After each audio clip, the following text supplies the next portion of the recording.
ରାତିରେ ଯେତେବେଳେ ମୃତ୍ୟୁ ଦ୍ୱାରରେ ଠିଆ ହୋଇଥିଲା, ଦୀପର ଶିଖା ତାକୁ ପଛକୁ ଠେଲି ଦେଇଥିଲା ଏବଂ ଭକ୍ତିର ଶକ୍ତି ଅଛି ଯମରାଜଙ୍କୁ ମଧ୍ୟ ଅଟକାଇ ପାରିବ। ଏହା ହେଉଛି ଧନତେରସର ଅମର କାହାଣୀ। ଶହ ଶହ ବର୍ଷ ପୂର୍ବେ ହିମ୍ମତପୁରର ସୁବର୍ଣ୍ଣ ନଗରୀ ରାଜା ହେମରାଜ ଏବଂ ରାଣୀ ଲାବଣ୍ୟଙ୍କ ଦ୍ୱାରା ଶାସିତ ହେଉଥିଲା। ରାଜା ନ୍ୟାୟପରାୟଣ, ଧାର୍ମିକ ଥିଲେ ଏବଂ ସେମାନଙ୍କର ଲୋକମାନଙ୍କୁ ଭଲ ପାଉଥିବା ବହୁତ ଭଲ ଗୁଣ। କିନ୍ତୁ ଗୋଟିଏ ଇଚ୍ଛା ଅପୂର୍ଣ୍ଣ ରହିଗଲା। ଆମ ପୁଅକୁ ଦେଖ ମହାଶୟ, ଆମ ପୁଅ କେତେ ଶାନ୍ତ। ମୋର ବର୍ଷ ବର୍ଷର ତପସ୍ୟା ଆଜି ସଫଳ ହୋଇଛି। ଏହା ତୁମ ପାଇଁ ଆମ ବଂଶର ଦୀପ। ଆଜି ଏହି ରାଜ୍ୟରେ ଦୀପାବଳି ପାଳନ କରାଯାଉଛି ଏବଂ ଏହି ପିଲାଟି ସେହି ଆଲୋକର ପ୍ରତୀକ ହେବ। କିନ୍ତୁ ସେହି ରାତିରେ ଆଉ ଜଣେ ଅତିଥି ଭାଗ୍ୟକୁ ଏକ ବାର୍ତ୍ତା ନେଇ ଆସିଥିଲେ। ମହାରାଜ, ଆପଣଙ୍କ ଦର୍ଶନ ଦ୍ୱାରା ଆମ ଘର ପବିତ୍ର ହୋଇଗଲା। ଦୟାକରି ପରିଦର୍ଶନ କରନ୍ତୁ। ମୁଁ ଏହି ପିଲାଟିର ଜନ୍ମ ଖବର ଶୁଣିବା ପରେ ଆସିଛି, ଯାହାର ଭାଗ୍ୟରେ ଏକ ଗଭୀର ରେଖା ଅଛି, ଯାହାକୁ ପରିବର୍ତ୍ତନ କରିବା କଷ୍ଟକର ହେବ। କିଏ ସେହି ରେଖା ଥିଲା ଯାହା ଦୀପର ଶିଖାଠାରୁ ମଧୁର ହୋଇଯାଇଥିଲା ଏବଂ ଋଷିଙ୍କ ଦୃଷ୍ଟିକୁ ଅଦ୍ଭୁତ କରିଥିଲା? ଏବେ କେବଳ ଦୀପର ଶିଖା ନୀରବ କୋଠରୀରେ ନାଚୁଥିଲା, ଯେପରି ସେ ମଧ୍ୟ ଆଗାମୀ ଝଡ଼କୁ ଅନୁଭବ କରିସାରିଛି। ମହାରାଜ, ଆମ ପୁଅ। ଦୟାକରି ମୋତେ କୁହନ୍ତୁ ଯେ ଆପଣ ଏହି ପିଲାର ଭବିଷ୍ୟତରେ କ'ଣ ଦେଖିଛନ୍ତି। ଏହି ପିଲାଟି ସାହସୀ ହେବ, ସେ ଚମତ୍କାର ହେବ ଏବଂ ତାର ଜୀବନର ରେଖା ହେବ ଆପଣ 16ରେ ଭାଙ୍ଗନ୍ତି। ଏହାର ଅର୍ଥ କ'ଣ? ଅକାଳ ମୃତ୍ୟୁ? ତାଙ୍କ 16ଶ ଜନ୍ମଦିନ ରାତିରେ ଏକ ବିଷାକ୍ତ ପ୍ରାଣୀ ଏହି ପିଲାଟିର ଜୀବନ ନେବ? ଏହା ହେଉଛି ବିଧିର ବିଧାନ। କିଛି ସମୟ ପୂର୍ବରୁ ଯେଉଁ ଦୀପଟି ଉଜ୍ଜ୍ୱଳ ହୋଇ ଉଠିଥିଲା, ତାହା ଆଉ ଭୟରେ ଥରୁନାହିଁ, ଆଉ ହୋଇପାରେ ନାହିଁ। ମୋ ପିଲାର ଭାଗ୍ୟ ଏତେ ନିଷ୍ଠୁର ହୋଇପାରିବ ନାହିଁ। ଦୟାକରି ମହାରାଜ କିଛି ସମାଧାନ ବାଛନ୍ତୁ। ତୁମେ ସର୍ବଜ୍ଞ, କୌଣସି ଉପାୟ ନିଶ୍ଚୟ ଥିବ। ଯଦି ମୋ ପୁଅ ସୁରକ୍ଷିତ ଥାଏ, ତେବେ ମୁଁ ରାଜ୍ୟର ସମସ୍ତ ସମ୍ପତ୍ତି ଦାନ କରିଦେବି। ଭାଗ୍ୟକୁ ଲିଭାଇ ଦେବା ଅସମ୍ଭବ ଏବଂ ସମନ୍ୱୟ କେବଳ ସେହି ଆତ୍ମା ସହିତ ସମ୍ଭବ ଯାହାର ବିଶ୍ୱସ୍ତତା ଅନନ୍ତ ଏବଂ ଯାହାର ସୌଭାଗ୍ୟ ଏହି ପିଲାର ଦୁର୍ଭାଗ୍ୟକୁ ଟାଳିପାରେ। ରାଜା ତାଙ୍କ ପୁଅ ପାଇଁ ସେହି ଆତ୍ମା ଖୋଜିବାକୁ ଦୃଢ଼ ସଂକଳ୍ପବଦ୍ଧ ଥିଲେ। କିନ୍ତୁ ସେ କିଏ ଥିଲେ ଯିଏ ମୃତ୍ୟୁର ସାମ୍ନା କରିବାକୁ ଯାଉଥିଲେ? ଦିନ ବିତିଗଲା ଏବଂ ଋଷିଙ୍କ ଭବିଷ୍ୟବାଣୀ ସାରା ରାଜ୍ୟରେ ପ୍ରତିଧ୍ୱନିତ ହେଲା। ରାଜା ହେମରାଜ ପ୍ରତିଜ୍ଞା ନେଇଥିଲେ ସେ ତାଙ୍କ ପୁଅର ଭାଗ୍ୟକୁ ବଦଳାଇ ଦେବେ ଏବଂ ତାପରେ ଭାଗ୍ୟ ତାଙ୍କ ରାସ୍ତାରେ ଆଲୋକର କିରଣ ପଠାଇଥିଲା। ଏହି ରାଜକୁମାରୀ ଥିଲେ ଦିବ୍ୟା, କୋମଳ, ସରଳ, କିନ୍ତୁ ଭକ୍ତିରେ ଶକ୍ତିଶାଳୀ ଏବଂ ଆହୁରି ଅନେକ କିଛି। କୁହାଯାଏ ଯେ ତାଙ୍କ ଜନ୍ମ ସମୟରେ ଯମୁନା ନଦୀ ପ୍ରାସାଦ ପାଖରେ ପ୍ରବାହିତ ହେଉଥିଲା, ଯାହା ସୂଚାଇଥାଏ ମହାରାଜ ତାଙ୍କର ଦୀର୍ଘ ଜୀବନ ଏବଂ ଅପାର ସୌଭାଗ୍ୟ ହେଉ। ଆମେ ଅନେକ ରାଜ୍ୟରେ ରାଶିଫଳ ଦେଖିଛୁ, କିନ୍ତୁ ରାଜକୁମାରୀ ଦିବ୍ୟାଂଶ ଯୋଶୀଙ୍କୁ କୌଣସି ସ୍ଥାନରେ ଦେଖିବାକୁ ମିଳୁନାହିଁ। ତାଙ୍କର ଦୀର୍ଘାୟୁ ଏବଂ ଶୁଭ ଭାଗ୍ୟ ଆମ ରାଜକୁମାରଙ୍କ ଦୁର୍ଭାଗ୍ୟକୁ ଲିଭାଇ ପାରିବ। ଯଦି ତାଙ୍କ ଭାଗ୍ୟ ଦ୍ୱାରା କାହାର ଜୀବନ ରକ୍ଷା କରାଯାଇପାରିବ, ତେଣୁ ଏହା ଆମ ବଂଶର ସୌଭାଗ୍ୟ ହେବ ଏବଂ ଯଦି ଏହା ଏହିପରି ସ୍ଥିର ହୁଏ, ତେବେ ଆମେ ଭାଗ୍ୟ ଦ୍ୱାରା ଲେଖାଯାଇଥିବା ଜିନିଷକୁ ଆମକୁ ମିଳିଗଲେ। ରାଜକୁମାର ଏବଂ ରାଜକୁମାରୀ ଦିବ୍ୟାଙ୍କ ବିବାହ ଦୁଇଟି ଆତ୍ମା ପ୍ରଥମ ଦେଖାରେ ପରସ୍ପରକୁ ଚିହ୍ନିବା ଭଳି ଥିଲା। ପ୍ରେମ ଧୀରେ ଧୀରେ ପ୍ରସ୍ଫୁଟିତ ହେଲା, କିନ୍ତୁ ଭାଗ୍ୟର ଛାୟା ଏବେ ବି ଘୋର ହୋଇ ରହିଲା। ବର୍ଷ ପରେ ବର୍ଷ ବିତିଯାଏ, କିନ୍ତୁ ପ୍ରତି ଦୀପାବଳିରେ ରାଣୀ ଲାବଣ୍ୟଙ୍କ ଆଖିରେ ସେହି ଭୟ ଥାଏ। ଆଗାମୀ ବର୍ଷ ମଧ୍ୟ ଜାରି ରହିବ। 16 ବର୍ଷ ବିତିଗଲା। ପ୍ରତି ବର୍ଷ ଆଲୋକ ଜଳୁଥିଲା, କିନ୍ତୁ ଆଜି ରାତିଟି ଭିନ୍ନ ଥିଲା। ଆଜି ସେହି ରାତି ଥିଲା ଯାହାର ପୂର୍ବାନୁମାନ କରାଯାଇଥିଲା।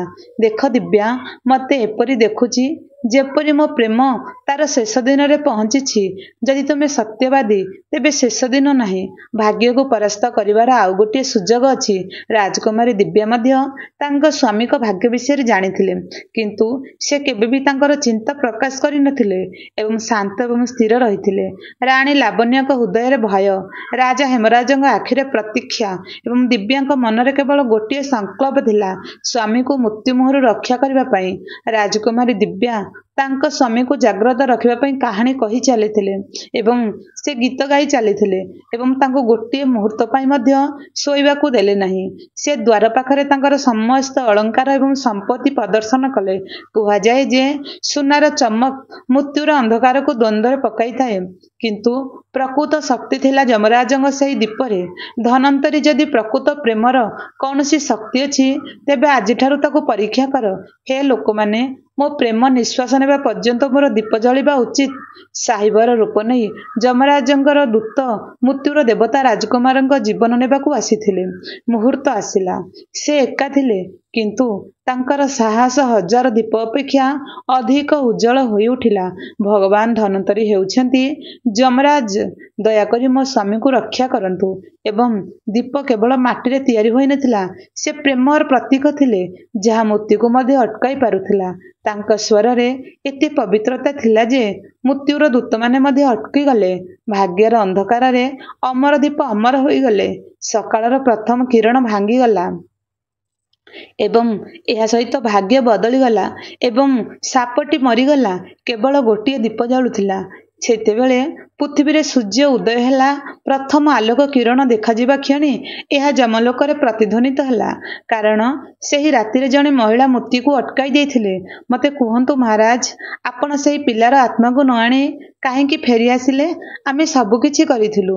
ପୁରୁଷର ଦୀପର ଶିଖା ଏବଂ ସେହି ମହିଳାଙ୍କ ଭକ୍ତି ଆଗରେ ଆମେ ତାଙ୍କ ଗୀତରେ 170 ଗୀତ ଗାଇଲୁ। ତାହା ଆମର ଥିଲା। ସେହି ମହିଳାଙ୍କ ନାମ ଥିଲା ଦିବ୍ୟା। ତାଙ୍କ ପ୍ରେମ, ତାଙ୍କ ଭକ୍ତି ମୃତ୍ୟୁକୁ ମଧ୍ୟ ଶିଖାଇଥିଲା ଯେ ଭାଗ୍ୟ ପରିବର୍ତ୍ତନ କରିବା ଅସମ୍ଭବ, କିନ୍ତୁ ମୃତ୍ୟୁ ମଧ୍ୟ ପ୍ରକୃତ ପ୍ରେମ ଆଗରେ ମୁଣ୍ଡ ନୁଆଇଥାଏ। ଏକ ଆବେଗପୂର୍ଣ୍ଣ ଦୀପ ପରି ଏକ ଦୀପ ସତ ହୃଦୟରେ ଜଳାଇଥିଲା। ମୁଁ ତାଙ୍କୁ ଅକାଳ ମୃତ୍ୟୁର ଭୟ ଦେବି ନାହିଁ। ଯମରାଜ ଘୋଷଣା କରିଥିଲେ ଯେ ଧନତେରସ ରାତିରେ ଦକ୍ଷିଣ ଦିଗରେ ଦୀପ ଜାଳିଥିବା ବ୍ୟକ୍ତିର ଆୟୁଷ ଦୀର୍ଘ ହେବ ଆଉ ତାହାର ଗୃହ ସମୃଦ୍ଧିରେ ପରିପୂର୍ଣ୍ଣ ହେବ, କାରଣ ସେହି ଦୀପ କେବଳ ମାଟିରେ ତିଆରି ନୁହେଁ, ବରଂ ପ୍ରେମ ଏବଂ ବିଶ୍ୱସ୍ତତାର ପ୍ରତୀକ। ତୁମର ଭକ୍ତି ମୋ ପୁଅ ବୋହୂକୁ ଦ୍ୱିତୀୟ ଜନ୍ମ ଦେଇଛି। ଆଜିଠାରୁ ପ୍ରତିବର୍ଷ ଏହି ଦୀପ ଜଳିବ ଏବଂ ସେବେଠାରୁ ପ୍ରତିବର୍ଷ ଧନତେରସରେ ଏହି ଦିନ ଲୋକମାନେ ସେମାନଙ୍କ ଦ୍ୱାରରେ ଦୀପ ଜାଳିଥାନ୍ତି, କେବଳ ଯମରାଜଙ୍କୁ ସନ୍ତୁଷ୍ଟ କରିବା ନାହିଁ, ବରଂ ମୃତ୍ୟୁକୁ ପରାସ୍ତ କରିଥିବା ମହିଳାଙ୍କ ଅମର ବିଶ୍ୱାସକୁ ମନେ ରଖିବା ପାଇଁ। ବନ୍ଦ ହୋଇଯାଇଥିଲା, କାରଣ ଯେଉଁଠାରେ ପ୍ରେମର ଦୀପ ଜଳେ, ମୃତ୍ୟୁର ଅନ୍ଧକାର ସେଠାରେ ଅଟକିଯାଏ। କୁହାଯାଏ ଯେ ସେହି ରାତିରେ ଯେତେବେଳେ ମୃତ୍ୟୁ ଦ୍ୱାରରେ ଠିଆ ହୋଇଥିଲା, ଏକ ଦୀପ ତାକୁ ଅଟକାଇ ଦେଇଥିଲା। ରାଜକୁମାରୀ ଦିବ୍ୟାଙ୍କ ପ୍ରେମ ଯମରାଜଙ୍କୁ ପ୍ରଣାମ କରିବାକୁ ବାଧ୍ୟ କରିଥିଲା ଏବଂ ତାପରେ ଧନତେରସରେ ଦୀପଦାନ କରୁଥିବା ବ୍ୟକ୍ତି ଜନ୍ମ ହୋଇଥିଲେ। ଧନତେରସରେ ଏକ ପୂର୍ଣ୍ଣ ଦିନର ଉପବାସ ପାଳନ କରାଯାଏ, ଯିଏ ଯମୁନା ନଦୀରେ ସ୍ନାନ କରେ ଏବଂ ସତ୍ୟ ହୃଦୟରେ ଭଗବାନ ଧନ୍ୱନ୍ତରୀ ଏବଂ ଯମରାଜଙ୍କୁ ପୂଜା କରେ, ସେ ଅକାଳ ମୃତ୍ୟୁକୁ ଭୟ କରେ ନାହିଁ। ଯଦିଓ ଏହା ସମ୍ଭବ ନୁହେଁ, ସେ ସନ୍ଧ୍ୟାରେ ଘରର ପ୍ରବେଶ ଦ୍ୱାରରେ ଦକ୍ଷିଣ ଦିଗକୁ ମୁହଁ କରିବା ଉଚିତ। ଏହା କରି ଯମରାଜଙ୍କ ନାମରେ ଦୀପ ଜାଳିବା ଉଚିତ। ତେଣୁ ଆସନ୍ତୁ, ଆମେ ଅକାଳ ମୃତ୍ୟୁର ସମ୍ମୁଖୀନ ନ ହେବା। କାହାଣୀରେ ଭାଇ ଭଉଣୀମାନଙ୍କୁ ଅଭିନନ୍ଦନ ଜଣାଇବା ସହିତ ଆସନ୍ତୁ ଦେଖିବା ଆଜିର ଦିନରେ କ'ଣ କରିବା ଦରକାର। ବର୍ତ୍ତମାନ ମୋତେ କୁହ, ଏହି କାହାଣୀର ସବୁଠାରୁ ବଡ଼ ବାର୍ତ୍ତା କ'ଣ? ଭାଗ୍ୟକୁ କେହି ବଦଳାଇ ପାରିବେ ନାହିଁ। ପ୍ରେମ ଏବଂ ବିଶ୍ୱସ୍ତତା ସହିତ ମୃତ୍ୟୁକୁ ମଧ୍ୟ ପରାସ୍ତ କରାଯାଇପାରିବ। ଧନତେରସ କେବଳ ଏକ ସପିଂ ପର୍ବ ନୁହେଁ, ଭାଗ୍ୟ ଆଗରେ ସବୁକିଛି ଅଦରକାରୀ। ତଳେ ସଠିକ୍ ଉତ୍ତର କମେଣ୍ଟ କରନ୍ତୁ ଏବଂ ପରବର୍ତ୍ତୀ କାହାଣୀକୁ ଅପେକ୍ଷା କରନ୍ତୁ। ଏହା ସିଧାସଳଖ ହିନ୍ଦୁ ଧର୍ମର ସୁନ୍ଦର କାହାଣୀ ସୃଷ୍ଟି କରିବାରେ ଜଡ଼ିତ। ଭିଡ଼ିଓଟି ଦେଖିଲା ପରେ ଆପଣମାନଙ୍କୁ ନିଶ୍ଚୟ ପସନ୍ଦ ଆସିଥିବ। ଧନତେରସ ଅବସରରେ କେବଳ ସୁନା ରୂପା କିଣିବା ଏହା ଠିକ୍ ନୁହେଁ। ଭଗବାନ ଯମଦେବଙ୍କୁ ପ୍ରାର୍ଥନା କରିବା ଆମ ସଂସାରରେ ସମସ୍ତେ ସୁସ୍ଥ ସୁନ୍ଦର ରୁହନ୍ତୁ।